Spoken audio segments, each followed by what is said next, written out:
السلام علیکم ملګرو بریکینګ نیوز دا دی چې کم اورسیز کم پاکستانیان اورسیز د مسافر دي په نورو ملکونو کې ژوند کوي او د ادارو خلاف هغه په سوشل میډیا باندې یا پوسټ کړی دی یا یو تصویر شیر کړی دی یا څه ویډیو جوړه کړې ده نو تقریبا 500 کسان چې کم دي د هغې خلاف اپریشن روان دی 500 اورسیز مسافر چې کم دي پاکستانیان د هغې خلاف اف ای ای والا څه شواهد را یوځای کړي دي په هغې باندې به سټریکټلی اکشن اخیستلی کیږي که چېرې هغه په بل وطن کې وي او هغه داسې کیس کړي وي مطلب یې څه ویډیو جوړه کړې وي او ادارې یې پکې ټارګېټ کړي وي ادارو پسې کنځل ویناګانې کړي وي یا آرمي پسې یا پولیس پسې یا د پاکستان څومره هم ادارې دي او هغه داسې څه غټ مطلب داسې څه ډېر بدې ردې ورپسې ویلي نو که هغه په کم وطن کې ژوند کوي لیټ سپوز که هغه په سعودي عرب کې ژوند کوي یا په امریکا کې ژوند کوي یا په انګلینډ کې ژوند کوي نو د پاکستان چې کم اف ای ای دی هغه به د هغه ملک حکومت سره هم رابطه کوي او د هغه باندې به هلته هم فاین لګي او کیدای شي ډیپورټ هم کی او چې کم کسانو مطلب پوسټونه کړي دي یا څه د ادارو خلاف ویډیو شایع کړی دی یا وړوکې پوسټ کړی یا یو تصویر شایع کړی دی نو هغه چې کله پاکستان ته راشي نو په هغې باندې به هم اکشن اخیستلی کېږي هغې له به هم سافټویر اپډیټ کېږي فاین به پرې لګي یا جیل کې څه حوالات څه قید به پرې لګي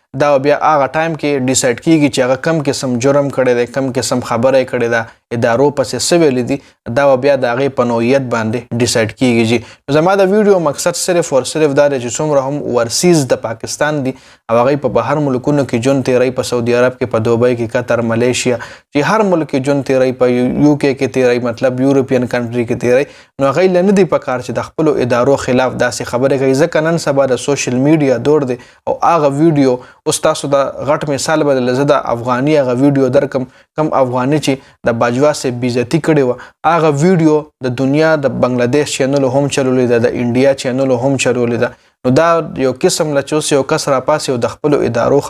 باندې خبرې کوي د خپلو ادارو پسې بدې ردې وایي نو دغه ویډیو بیا د موږ دشمن ملک راوچته کړي په خپلو مین سټریم چینلو باندې هم وچلی چې هغه ملک څومره هم سوشل میډیا والا خلک دي ایو هم راوچته کړي نو یو قسم له زمونږ د ملک زمونږ د ادارو بدنامي کیږي چونکې زمونږ د ملک ادارې که چېرې تاسو وګورئ نو ډېر داسې زمونږ ګاونډي ملکونه دي چې د هغوی په نسبت زمونږ د ملک ادارې ډېرې ښې دي ډېر د ملک دپاره کار کوي او بل پاتې شوه د کرپشن خبره نو کرپشن زمونږ د چار چاپېره ایشین کنټري وګورئ زمونږ د نیبر کنټري وګورئ نو زمونږ نه زیات کرپشن هغه ملکونو کې کېږي خو مونږ خپل زمونږ د ملک چې کم نیګیټیویټي ده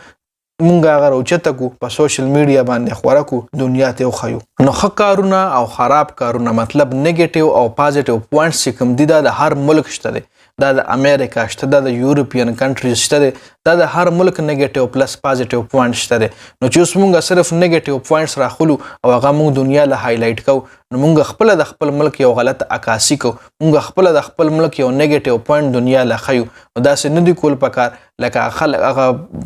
پښتنو او مشرانو یو متل کړی و یو وي ځان شرمه یو وي کام شرمې نو بیا مونږ ځان نه کام شرمې جوړ کړو خپل کام په خپله باندې شرمو خپل وطن په خپله باندې شرمو نو مونږ له پکار چې د خپل ملک پازیټیو پوینټس راوچت کړو او په سوشل میډیا باندې ورکړو څنګه چې د ویډیو کې مو وی چې دا نیګیټیویټي په هر ملک کې شته دی پازیټیو تھنګز پلس نیګیټیو تھنګز دا هر ملک کې شته دی دنیا کې داسې ملک نشته چې هغې کې به کرپشن ني دنیا کې داسې ملک نشته دی چې هغې کې به مطلب نیګیټیو پوینټس وي هغه ډېر کمتیره ملکونه به چې هغې کې به نیګیټیو پوینټس کم وي او پازیټیو به پکې ډېر نو مونږ له ایز پاکستان نه دي پکار مونږ د خپل ملک نیګیټیو پوینټ راوچت کو په دې سوشل میډیا باندې ورکو هغه بیا زمونږ دشمن ملک یو قسم له په مونږ پسې خندا کوي او قسم له هغه په خپل مین سټریم باندې چلی دا زمونږ د ملک بدنامي ده زمونږ د ملک سپکاوی ده جي نو خپل ملک مونږ له پکار دی چې په خپل هم په ځان باندې دروند کو په نورو خلکو باندې هم دروند کوم په دې سوشل میډیا باندې څه له پته د سوشل میډیا دور د نن سبا څوک ټیویانې خو نه ګوري هغه پخوا خلکو چې ټي وي له به خبرونه له ناستو نن سبا خو دې موبایل کې په فیسبوک باندې هغوی لایف چینل هم ګوري په فیسبوک باندې زما او د ستا پوسټونه هم ګوري په فیسبوک باندې زما او د ستا ویډیوز هم ګوري جیو نیوز هم په فیسبوک باندې ګوري هر څه چې کوم دی بس دور د سوشل میډیا دی یوټیوب او فیسبوک بس په دې باندې هر یو کس نن سبا